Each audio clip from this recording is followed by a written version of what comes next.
2014년 2월 26일 웨키트 시간입니다.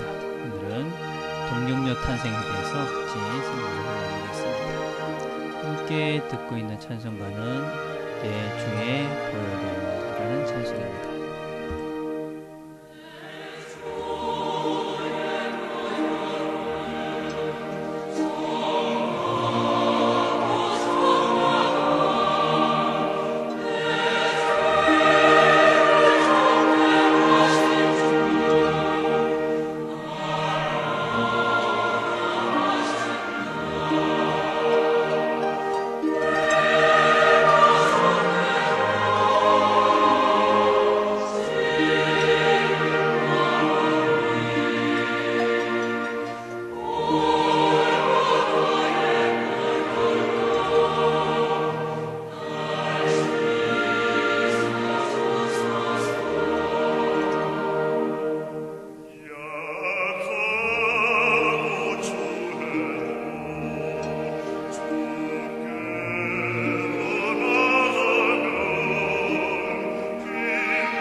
하나님 아버지 감사합니다. 오늘도 저희들이 예수 그리스도의 은혜를 기억하고 주 앞에 나옵니다. 또 말씀 앞에 섭니다. 주께서 주의 말씀으로 우리 자신들을 깨우쳐 주시고 또 주께서 원하시는 뜻들을 잘 알아서 주의 은혜 가운데 오늘도 잘 살아갈 수 있도록 주께서 축복해 주옵소서. 예수님의 이름으로 기도드립니다. 아멘. 함께 읽을 말씀은 마태복음 1장 23절에 있는 말씀입니다. 제가 읽겠습니다.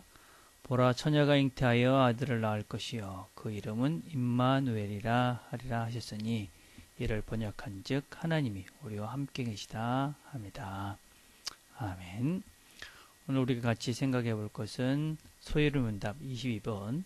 그리스도께서 하나님의 아들이신데 어떻게 사람이 되셨는가 하는 질문이고, 답은 하나님의 아들 그리스도께서 사람이 되신 것은 참 몸과 이성 있는 영혼을 취하셔서 성령의 권능으로 동정녀 마리아에게 잉태되어 탄생하셨으니 죄는 없으시다 하는 것입니다. 그래서 오늘 우리가 같이 생각을 해보려 하는 것은 동정녀 탄생에 대해서 우리가 한번 같이 생각을 해보려 합니다. 여러 사람들 중에는 이 예수님의 동정녀 탄생에 대해서 믿을 수 없는 이야기다. 특별히 무슨 설화나 신화와 같은 이야기다 라고 이야기하는 사람들이 종종 있습니다. 근데 우리가 조금만 생각을 해보면 그것이 얼마나 말이 되지 않는다 하는 것을 쉽게 알 수 있습니다. 어떤 신화나 설화나 이야기들은 몇백 년, 몇천 년을 걸쳐서 만들어진 이야기들입니다. 그러나 성경의 이야기는 예수님의 탄생과 죽음 이후에 30년도 지나지 않아서 기록으로 남겨진 이야기입니다. 그래서 어떤 면에서는 그 이야기는 실제 살았던 사람들이 살아있던 시기에 기록됐던 책, 성경의 이야기다 할 수 있습니다. 그런데 어떻게 그런 이야기를 신화나 설화와 같은 레벨에서 이야기한다는 것은 참으로 말이 되지가 않습니다. 특별히 유대인이라는 이 민족은 참으로 논리와 합리적인 사고를 바탕으로 했던 사람들입니다. 그리고 이 사람들은 어떤 신화와 설화를 상당히 싫어했던, 이해하지 받아들이지 못했던 사람들인데, 이런 사람들이 이런 이야기를 다른 곳에서 차용을 해서 성경의 이야기를 기록했다는 것은 참으로 그 시대의 상황이나 성경의 이야기를, 성경적 배경을 전혀 알지 못하는 사람들의 이야기다라고 할 수 있습니다. 근자에 미국에서 조사된 바에 하면 미국인의 3분의 4가 예수의 동정녀 탄생을 믿는다. 그런 그런 조사 결과가 있었습니다. 사실 이런 것들은 조금만 생각해 보면 참 대단한 것이 아니다 하는 것을 알 수 있습니다. 사람들도 지금은 처녀가 아기를 가질 수 있도록 하는 세대인데 하나님이 이것을 못한다 생각하는 것 자체가 하나님을 잘못 이해하고 있는 것이다 라고 할 수 있습니다. 예수님께서 이 동정녀의 몸에서 탄생했다 그랬을 때에 우리가 잘못 이해하는 부분 중에 하나는 바로 마리아에 대한 이해입니다. 마리아의 가톨릭에서 마리아의 무흠섬, 마리아는 죄가 없다. 아니면 마리아의 평생 동정설, 평생 그냥 아기를 낳지 않고 동정으로 살았다. 또 마리아가 승천했다. 마리아 승천설 같은 마리아에 대한 아주 잘못된 이야기들이 많이 있습니다. 이런 이야기들은 사실은 그 당시에 있었던 이야기들이 아니고 수백 년이 지나고 난 다음에 가톨릭교회에서 만들어졌던 이야기입니다. 마리아가 죄가 없다 한다는 것은 만약에 우리가 이것이 사실이라면 우리는 성경의 모든 것들을 믿을 수가 없게 됩니다. 왜냐하면 성경은 모든 사람이 죄인이다 라고 선언을 하고 있습니다.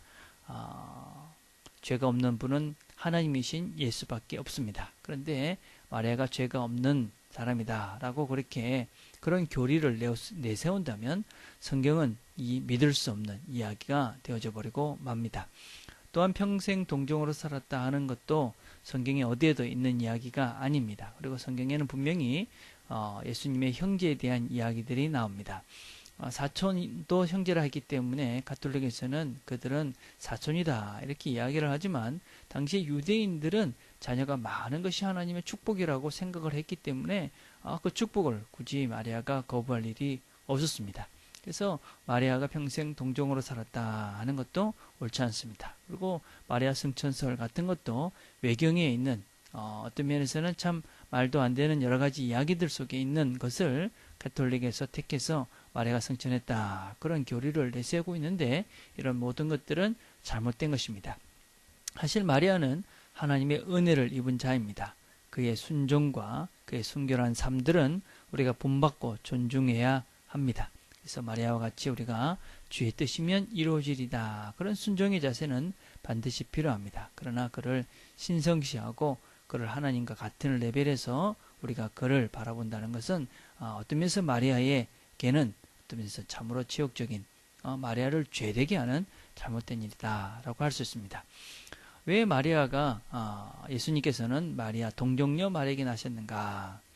무엇보다도 마리아가 예수님께서 이 동정녀 마리아에게 태어나셔야 되는 이유는 무엇보다도 성경의 예언을 이루시기 위함입니다. 오늘 읽었던 본문의 말씀은 마태복음 1장 23절의 말씀이지만 이 말씀은 이사야서 7장 14절에 있는 말씀입니다.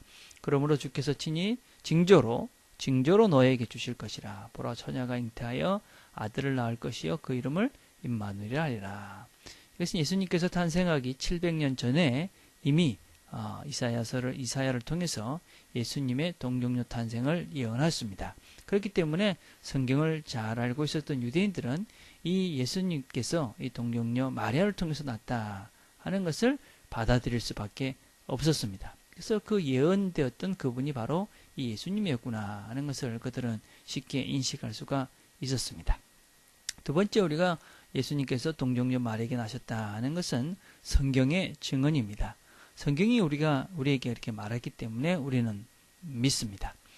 선택적으로 믿을 수는 없는 것이죠. 예수님을 믿는다 하면 예수님의 부활을 믿는 것이고 당연히 그의 시작인 동정녀 탄생도 믿을 수밖에 없습니다. 마지막으로는 교리적으로는 그분이 처음 아담으로 인해서 죄의 자리에 태어난 모든 인간, 그 자리가 아닌 하나님께서 함께함으로 인한 죄 없는 상태의 탄생을 우리에게 보여주기 위함입니다. 아담의 죄로 인해서 모든 사람은 죄의 자리에 탄생했습니다. 그것이 바로 인류가 가지고 있는 죄의 자리였습니다. 그것이 인간의 몸에서 인간의 대를 통해서 태어나는 것을 이야기합니다. 그렇지만 이 예수님께서는 바로 하나님의 자리에서 태어난 사람의 몸을 빌어서 하나님의 자리에서 태어난 분입니다. 그래서 그거는 죄가 없으신 분입니다.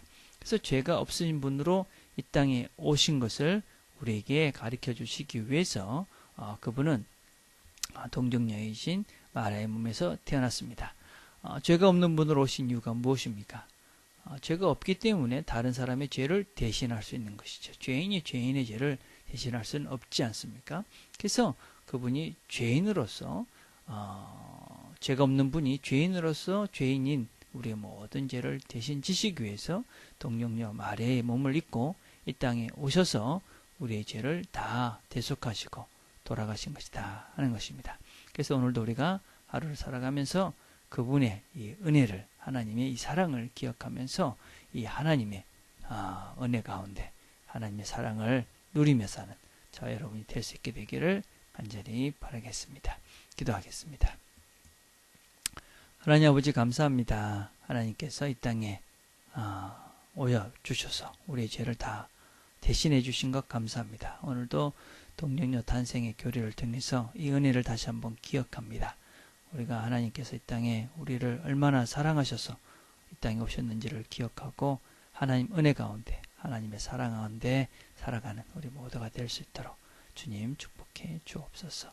예수님의 이름으로 기도드립니다. 아멘.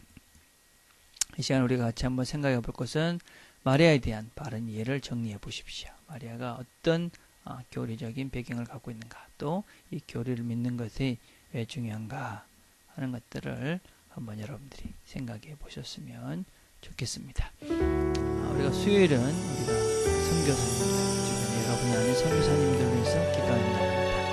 또 우리 트리티 교회가 하나님 원하시는 선교의 모습을 찾아가기 위해서 하나님께서 주시는 땅을 보게 해주십시오. 그런 기도도 우리가 함께 했으면 좋겠습니다. 선교를 위해서